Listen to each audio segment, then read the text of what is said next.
நேரில் ஆஜரான நிகிதா.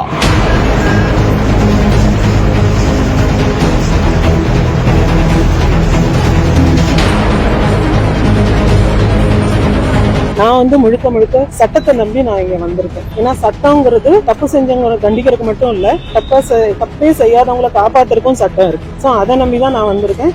என்னை சுத்தி எந்த பொலிட்டிக்கல் கிரௌடும் இல்ல, என்னை சுத்தி எந்த ஒரு அட்வொகேட் கிரௌடும் இல்ல. நான் தனியா தான் வந்திருக்கேன். புகாரை வாபஸ் பெறுவதாக நிகிதா நீதிபதியிடம் கூறியது என்ன?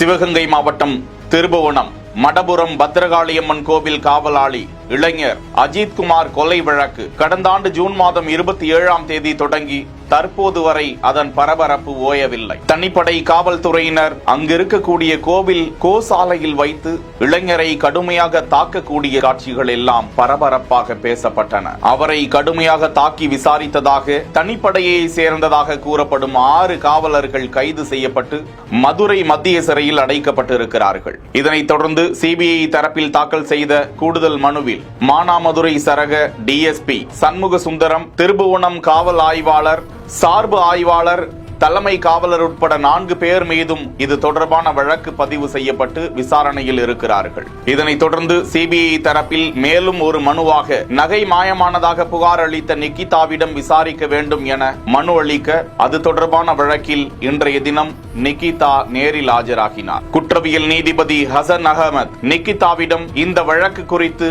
உங்களது நிலைப்பாடு என்ன, பதில் என்ன என கேள்வி எழுப்பினார். நகை காணாமல் போனதாக தொடரப்பட்ட வழக்கை முடித்து வைக்க ஆட்சேபனை இருக்கிறதா நீதிபதியிடம் தெரிவித்தனர். இதுகுறித்து நிகிதா தனக்கு எந்த ஆட்சேபனையும் இல்லை என்று நீதிபதியிடம் தெரிவித்தார். வழக்கு விசாரணையை வரும் 9ஆம் தேதிக்கு ஒத்திவைத்து உத்தரவிட்டார். தொடர்ந்து நீதிமன்றத்தில் இருந்து வெளியே வந்த நிகிதாவிடம் செய்தியாளர்கள் சூழ்ந்து கொண்டு கேள்வி எழுப்பினர். நகை மாயமானதாக தெரியவில்லையே என்று சிபிஐ கூறியிருக்கிறார்களே என அவரிடம் கேட்டபோது அப்படி ஒன்றும் சொல்லவில்லை, அப்படி எந்த லீடும் இல்லை என்றுதான் சிபிஐ தெரிவித்துள்ளது என நிகிதா கூறினார். என் பக்கமாக எந்த அரசியல்வாதிகளோ இல்லை, தான் புகார் அளித்த போது தான் யாருக்கும் செல்போனில் அழைக்கவில்லை என்றும் தனிப்படை போலீசார் அஜித்குமாரை தாக்கியது குறித்து தனக்கு ஏதும் தெரியாது, அவர்களது விசாரணை குறித்தும் தனக்கு ஏதும் தெரியாது என்றும் அவர் விளக்கம் அளித்தார். செய்திகளை உடனுக்குடன் தெரிந்து கொள்ள பிஹைண்ட் வுட்ஸ் நியூஸ் வாட்ஸ்அப் சேனலுடன் இணைந்திருங்கள். சமூகத்தில் அடிப்படை வசதிகள் கூட இல்லாமல் கஷ்டப்படும் நபர்களை தேர்வு செய்து